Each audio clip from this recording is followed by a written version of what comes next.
আমার নাম মোহাম্মদ রবিউল ইসলাম। আমার মেয়ে। কোথায় বিয়ে দিচ্ছেন? এই যে গোলাইচাঁদপুর। কার সঙ্গে বিয়ে দিচ্ছেন? আনোয়ার। কি করে আনোয়ার?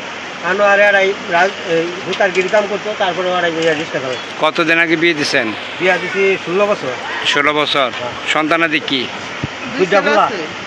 ঘটনা সম্পর্কে কি জানতে পারছেন আপনি? আমি কিছু জানি না।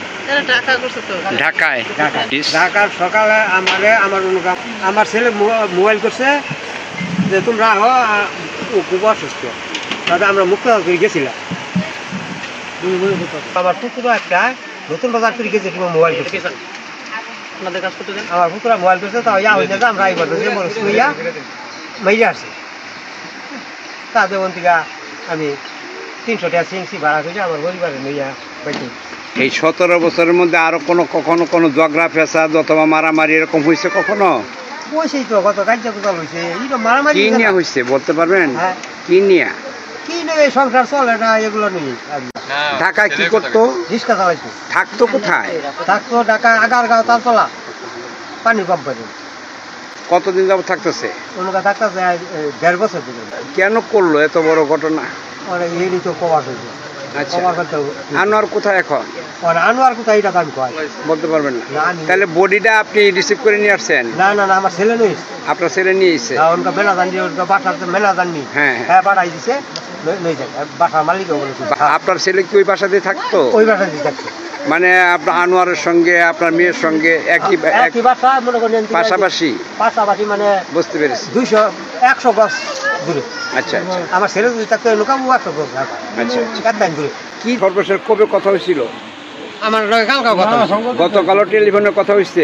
কি বলছে আপনার মেয়ে? আমার মেয়ে বলছে যে বইতে কাজ কাম করে না। আচ্ছা, আমার খাওয়ান দাওয়ান আনবার, আমার মেয়ে বাসার কাম করে। বই গেলে আর ভুল লইলে যাইতো না। শোনার মতো আমি বলছি জুয়া খেলাইতো। এক্স্যাক্টলি, আমি সেটাই কনফার্ম হওয়ার জন্য বলছি। জুয়া খেলতো। জুয়ার টাকাটা কোথেকে আসতো? টাকাটা আমার মেয়ে যে 10,000 করে মাসে কামাই করতো, 10,000 12,000 বাসা। এই টাকাটা না জামা টেন। সঠিক। আপনার নাতি দুজন কোথায়? নাতি দুজনেই পলাইছি। নাতি দুজনেই পলাইছে। সে যে মারা গেছে, হ্যাঁ, আমার ছোট ভাই। ছোট ভাই বোন মানে আনোয়ার? আপনার আনোয়ার আমার ছোট ভাই, চাচাতো ভাই। আপন চাচাতো ভাই না? আমি তো আসলে ওদের যে ঝগড়া কিংবা মারামারি এগুলি আসলে আমি কিছু শুনছি।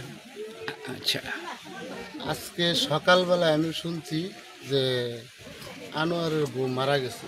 আচ্ছা, সকালবেলায় শুনছি আনোয়ারের বউ মারা গেছে, এইটুকু আমি শুনছি। বউ দেখতে আসছে? হ্যাঁ, কেমনে মারছে তো অনেক মানুষের মুখে মুখে শুনছি যে মানুষ এইভাবে মারে না। আমি আইয়া বাস্তবে তাই দেখছি। তাই দেখছেন? কি দেখছেন আপনি? ওই যে বিস্তারিত বলতো যে মাথা ফাটছে, ওই গালে কানা হয়েছে, সে মারা গেছে এইটু। কিন্তু মারছে হয়তো আনোয়ারেই। আচ্ছা, আনোয়ারের বউ যেহেতু আনোয়ারেই মারছে। আচ্ছা, কারণ অভাব অনটনের কারণে গেছে। অভাব অনটনের কারণে গেছে, অথবা ঋণ ছিল, এরকম ঋণগ্রস্ত, অভাব অনটন এর নিয়ে গেছে। আপনি আনোয়ারের কি লাগে? আমি জানাতো ভাই। জানাতো ভাই না? এই ঘটনা ঘটলো, এটা সম্পর্কে একটু যদি। এটা সম্পর্কে আসলে আমরা কিচ্ছু জানি না। আচ্ছা। আর দ্বিতীয় গেলে ওরা থাকে ঢাকায়, আমরা তাই বাড়িতে। আচ্ছা, আমরা ব্যবসা বাণিজ্য যাই, টুটকা মাটকা আল্লাহ করা, আমরা এগুলো করে চলাফেরা করি, কিন্তু ওগর সমস্যাগুলো তো আমরা জানি না কিচ্ছু। আচ্ছা আচ্ছা। আমরা না খালি ওর যে ভাই আরো 2-3টা আছে ঢাকা শহর কাম কাজ করে খায়, ওরাও জানে না। কিন্তু আমরা এই হারামজাদা এই লোকে কি করছে না করছে, কিভাবে হার ফ্যামিলি চালায়, আমরা তো এগুলো আসলে কিচ্ছু জানি না। আচ্ছা আচ্ছা। কিন্তু আমরা চাইতেছি অপরাধী শাস্তি পাক, সোজা আলাপ একটাই, যেই হোক এই যে অঘটনটা ঘটাইছে এটা শাস্তিও পাক। দুইটা ছেলে আছে? হ্যাঁ, দুটো ছেলে আছে।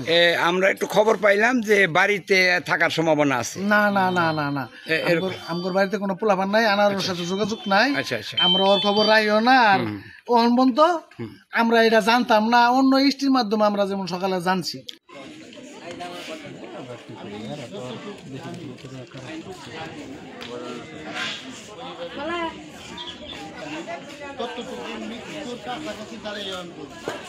ফুল বডিটা চেক আপ করে একটু জানানোর জন্য মহিলাদের